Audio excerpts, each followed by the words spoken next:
J'ai récemment fait une vidéo dans laquelle il mentionnait que Emmanuel Macron est un président que des Africains vont regretter quand il ne sera plus là.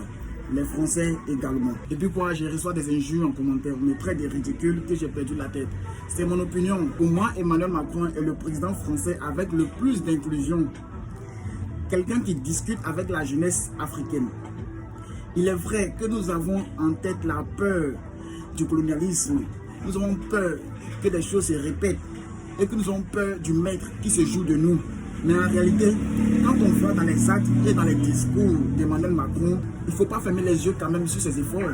Lorsqu'il pousse les pays africains à eux-mêmes leur développement et qu'il ne se met plus en maître pour dire nous on va commander ça, on va faire comme ça, on va faire comme cela, mais il a dit que l'avenir est entre vos mains et il donne ce genre de conseils. Comment encore le détester?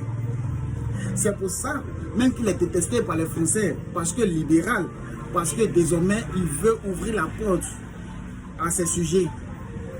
Donc il ne veut plus avoir des sujets, mais il veut avoir des partenaires. Comprenez-vous quand même que le monsieur il fait ses efforts. Et lorsqu'on le voit en partenariat avec Alassane Ouattara, des gens de l'AES ne sont pas contents. Des gens panafricains comme Ousmane Sonko, extrêmes, ils ne sont pas contents. Quand même, il ne faut pas qu'on soit braqué. Il faut traiter avec celui qui est là. Et s'il traite, il faut traiter avec lui. Et Macron traite, donc il faut traiter avec Macron. Il ne faut pas dire que Macron est un ennemi. Les injures qu'il a reçues, ça ne me dit rien. Mais c'est mon opinion. Et je porte mon opinion. Et si il n'est pas en mesure d'argumenter une insulte, je m'en bats les reins. De toute façon, je vais donner mon opinion.